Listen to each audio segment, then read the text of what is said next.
So finally, naglabas na si Xiaomi ng bagong iteration sa kanilang sobrang popular na Xiaomi Mi Pad 5. So this time around, this is the Xiaomi Pad 6 Pro. This is the Pro variant sa kanyang 6 series ng Xiaomi Pad. And by far, hindi pa naman ito lumalabas globally. And I do hope so, lumabas siya dahil this is probably one of the most powerful na tablet I've ever had experience dito sa aking channel. So bago natin pag-usapan to, unbox muna natin. So hi guys, I'm Pastor Richmond, the Gadget Psychic, and welcome back to my channel. So itong Xiaomi Pad 6 Pro na may 12 gigs of RAM and 256 GB of storage. Nakuha ko to sa Shandy Masangkay for 27,000 pesos. I'll be linking everything on the description box below. But first, buksan natin. So you have a pretty white box over here. And what I got here is the 12 gigs of RAM and 256 GB of storage, and the color is black. So let's unbox. So let's open the box. So pretty nice packaging this time around. So yeah. And yeah, outright the pad is quite light. I kind of like the packaging this time around. Remember this design? Looks like the Xiaomi 13 Pro. Looks like a charging terminal to me, and the Xiaomi logo is here. So we have the volume rocker over here, a microphone here. This one seems to be a magnet for Xiaomi Pen. So underneath we have dual speakers over here, a microphone in, of course, your Type-C port. On this side, it's pretty clean. Two more speakers over here and the power button.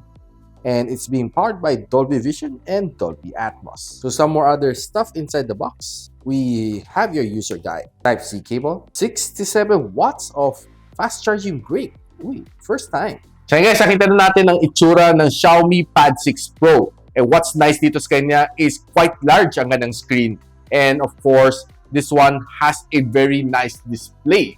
Another takeaway dito sa tablet na ito is that ang ganda ng sounds nito. This one is being powered by Dolby Vision and Dolby Atmos. So definitely ang enjoyment dito pagdating sa entertainment is panalong-panalo.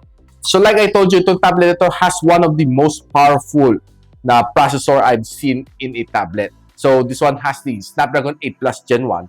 And by far, I'm really impressed sa kanyang performance dito sa kanya. Binigyan ako ng mind-blowing na score dito sa Antutu benchmark. 1.29 million points. So itong score na ito, halos katumbasan ng score na nakukuha natin sa Snapdragon 8 Gen 2. So once na binigyan mo ang score, this is what you can see.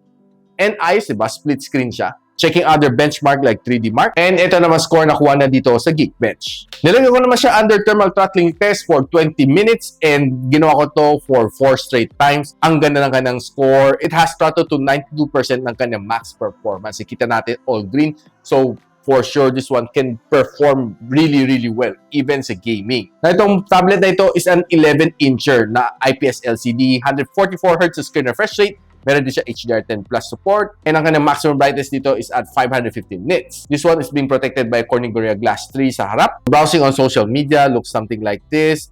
Ang smooth niya, guys. To be honest with you, probably one of the smoothest to na nahawakan ko for a tablet. So if you're browsing naman dito sa Facebook, equally nice. Smooth na smooth ang kanyang scrolling as long as you have a very stable internet connection. I don't think maglalag pa ito. So dito sa kanya refresh rate, either you can use 60, 90, or 144 or pwede mo i-set sa auto. I would highly suggest i-turn on mo lahat to sa kanya AI image engine para gumanda ang inyong experience dito sa tablet na ito. Now, itong tablet na ito has a massive na 8,600 mAh na battery.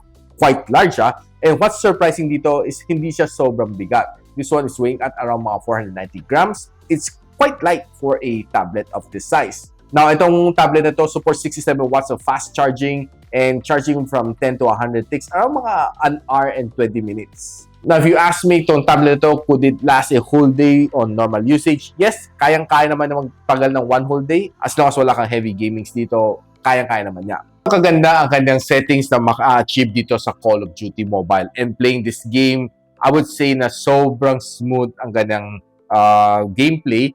And I can say yung touch response is also good.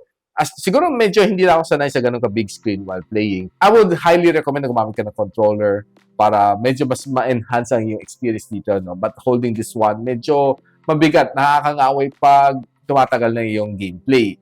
But the experience is definitely pretty solid. Tinry ko rin laro ang Tower Fantasy dito sa tablet na ito. I was able to enjoy, Honestly, ang laki ng screen, ang wide ng screen. Sobrang sarap maglaro nito. Kaya graphics definitely nice.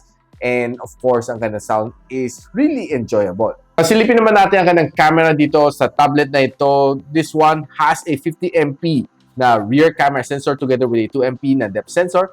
It can shoot up to 4K and 60. Then ang kanyang harap is a 20MP na front-facing camera which can shoot up to 1080p and 60fps. Honestly, hindi ako masyado mahilig kumuha ng picture using my tablet since ang laki, bulky, nalabas yung sa labas. But sinubukan ko siya for demonstration purpose and I was able to take some really nice snap on outdoor condition. Madalang ako makahawak ng tablet that has a very nice camera just like this one. Imagine, ang ganda ng mga shots na ito. And bringing indoors, it was able to snap in some really nice one as well. And even though na medyo low light, okay, kaya-kaya pa naman perform. And to be honest with you, kanyang front-facing camera, I was able to snap in some really nice one sa outdoor condition and sa indoor condition. Ayos, magandang camera. Minsan lang magsabi ng magandang camera sa isang tablet. So guys, panoorin muna natin itong video na ito using the front-facing camera. So guys, ito ang Xiaomi Pad 6 Pro. So this is a China ROM variant only. So right now I'm shooting indoors at 1080p and 60fps, and I can say that this camera is really capable. Probably one of the best na na-try ko on any tablet. Lalo kanyang rear camera is one of the best din na masasabi ko sa inyo. So check it out, Xiaomi Pad 6 Pro. Nabili ko to sa Shanli Shanghai. And silipin naman natin ang video using the rear camera.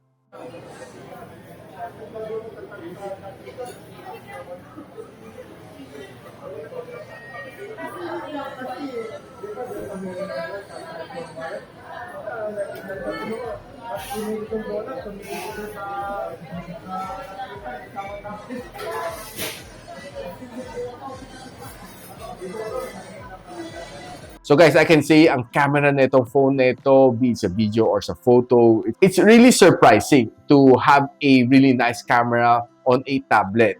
Normally, mga tablet, makikita mo mga so-so na camera just for you to take some shots, pang send mo ng documents, or just yung front-facing camera, just good enough for pang video conferencing. But this one, I would say na even mag-vlogging ka pa nga dito, kayang-kaya dito mag-perform nito Xiaomi Pad 6 Pro. So guys, ano masasabi ko dito sa Xiaomi Pad 6 Pro? Honestly, I was really blown away sa kanyang specs, sa kanyang sounds, and especially sa kanyang camera. And kanyang battery is quite big at 8,600 mAh. Ako, I would highly recommend itong tablet na ito if you're looking for one out there na sobrang lakas, sobrang powerful, pwede pang mag-gaming. The Xiaomi Pad 6 Pro is definitely the one na kailangan nyo consider if you're looking for a really, really nice na tablet. So guys, kung gusto nyo malaman kung saan nyo pwede mabili ito, I bought it at Shanli Shanghai. Ang kanyang 12256 is priced at 27,000 pesos. Link on the description box below. And if you like this video, guys, don't forget to like, subscribe, and of course, hit nyo ang bell icon para hindi nyo ma-miss mga future uploads dito sa aking channel. And so, ako para si Richmond, and you're watching Gadget Sidekick. What's up? Like and subscribe to my channel. Don't forget to hit that notification bell. For one of my latest uploads, click the dito. And for one of my popular uploads, click here.